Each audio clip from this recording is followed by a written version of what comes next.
Hey guys, it's me, Brexter, back with another video, and today we're going to work on the switch punch. So the reason I want to do this video is because I think I uploaded an Instagram video about a week and a half ago that showed me doing some shadow boxing.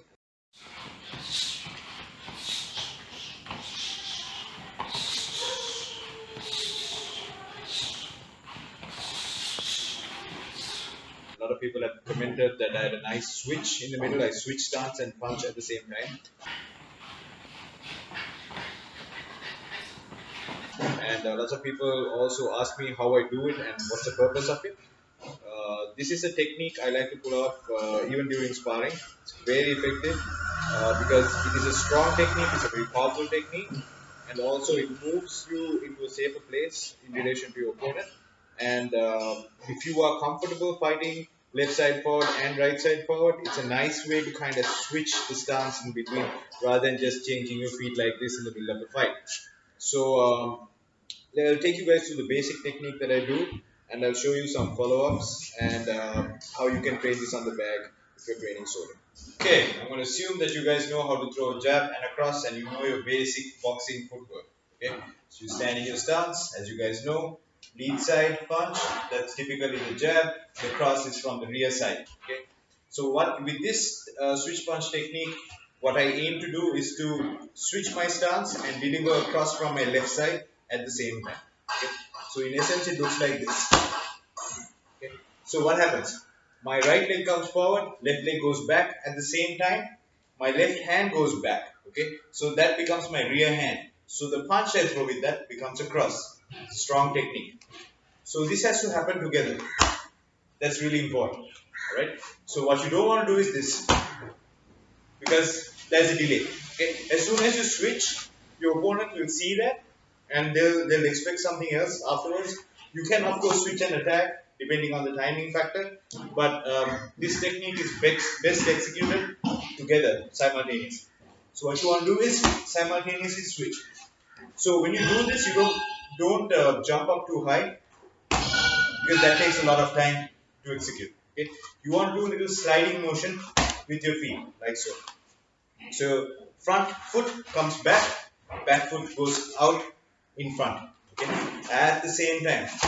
So it's a little shuffle from here, just that.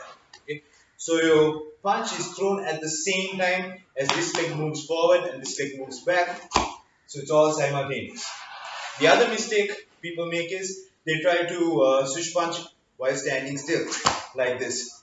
Okay, so while the switching part of that and the punch is not so wrong as such, this is not very effective in terms of fighting because my head is still in the same place, my body is still in the same place in relation to my opponent, right? So if he decides to counter attack, I am still going to get hit. So what I want to do is I will move out at an angle, like so. See, my head was here in the beginning, so I'm throwing punches from here. When I switch, my head moves out of the way, okay? And this punch will connect in the same line as where I was. So this punch can be aimed at the body, that's where I typically like to go, or you can even go for the face, no problem. So they're here, okay. And now you can follow. A really nice follow up for this is body punch, uppercut, kick. So it's a very strong one. I will show this on the back to you guys in a bit. So I'm here, switch punch, uppercut, kick. Okay, so you guys can try this one out. Let me show this on the bag first. Okay, so now we're going to do this technique on the heavy bag. Alright, so I'm standing left side forward. This is my fighting stance. So this is typically the power of my jab.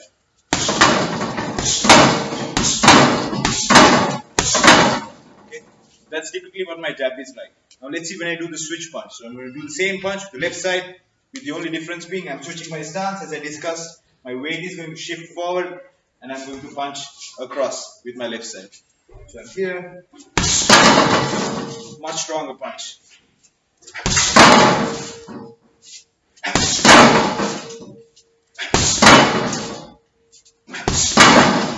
Okay, even if I angle out this way instead of going forward too much, I can still get a lot of power with this. So I'm stepping out all the way towards the window actually. Almost 90 degrees out. Okay, so it's a powerful punch and it's a good way to start some other combinations. Okay, let's look at the first combination, one I showed you earlier when I was demonstrating, uppercut and the kick. So we're here, I switch punch, boom, uppercut, kick. It's a very simple combination but very effective. So I'm here,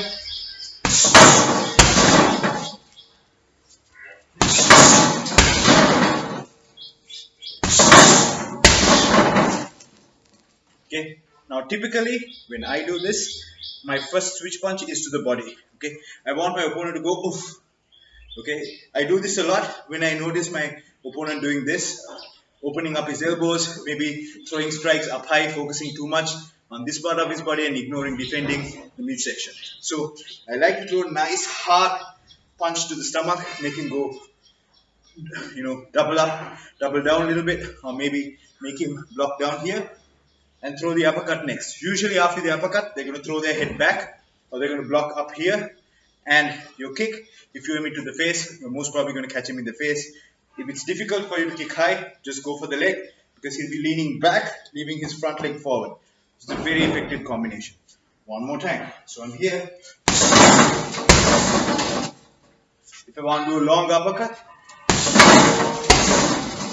okay. Now I'm not doing the uppercut on the heavy bag because the uppercut's supposed to land upwards and there's nothing on this that I can punch upwards, right? I could do the uppercut here, but it's not really uppercut now, is it? It's more of a body punch. So it's much better, in my experience, to practice uppercuts when you're doing your heavy bag combos by actually missing the bag. That way you train the uppercut properly. So one more time. Let's do it with more of a moving away. Okay, nice and easy combination. Okay, let's look at a different combination, something you can use if you're more boxing friendly, if you like to punch a little bit more than kicking, okay, or if you want to do this in boxing. So I'm here, I do a switch punch, follow up immediately with the hook, I take a little step to the side, pass again, okay, so I'm always moving off to the side, away from my opponent. So if I do this on you, it looks like this, switch punch, move to the side. So with this hook, I take another angle and I cross right there.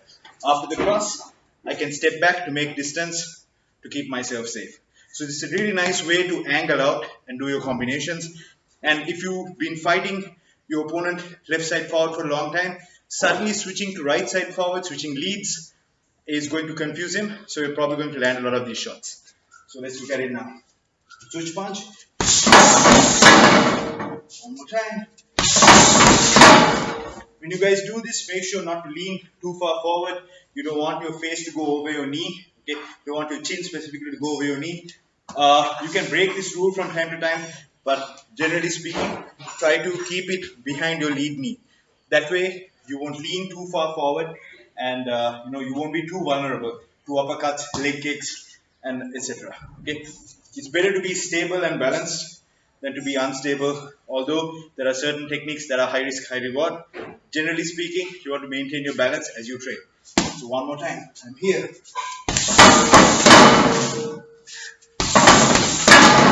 Let's add some speed. Okay. I try to do a little bit of more angle. There's not so much space here, but just to show you guys. So I'm here. I can cut a big angle here.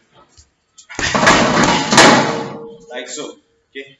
So it's really a useful way to set up your combinations. Okay, so let's look at a way to drill this solo. You can do this on the bag, or I like to do this in a space where I can move around a little bit, just to improve your switch punch mechanics. Okay, so it's a very easy one. All you have to do is jab, cross, switch punch, and then again from the opposite lead, jab, cross, switch punch. Okay. So initially, if you're new to this technique, you can just switch here with your head and body in the same line. That's fine, just to understand the coordination and mechanics of the switch punch. So here I'm doing jab, cross, switch punch, jab, cross, switch punch. Okay. Now when you get more and more comfortable with the concept of the switch punch, you can angle out a little bit more. So I can go jab, cross, switch punch out to an angle, And maybe I can change angles. Now I can go this way. Jab, cross, switch punch, and I can angle up. Jab, cross, switch punch, and I can angle up. Jab, cross, switch punch. Maybe add a hook in. Okay, add some other punches. Jab, cross, switch punch. Okay, so I do this in that shadow boxing video I shared earlier. You guys can see it for yourself. I add some other punches. One more time. Jab, cross, switch punch. You can angle out. Jab, cross, switch punch. You can angle out. You can angle out with or without the hook or any other punches you guys are comfortable throwing. So hope you guys enjoyed the technique video for today. I really like this technique. I hope it will be useful to you. It's something I've tried and tested, and as you can see, it's powerful. It's a great setup because it really can confuse your opponent. Really invest in this. I recommend doing that, especially if you can fight on both leads. You can fight left side forward, right side forward, southpaw, orthodox, both. And for you southpaw fighters, maybe you can use this for your switch. I know a typical trick people do is they fight orthodox. They pretend to be orthodox fighters for a while, and in the middle of the match, they switch to southpaw, and then they show their real game. So this is a nice way to switch into that, and you can just flow with the strikes. Try to do this a lot in shadow boxing. Try to do this on the bag, and keep practicing. As always, train hard, train smart. Prankster out.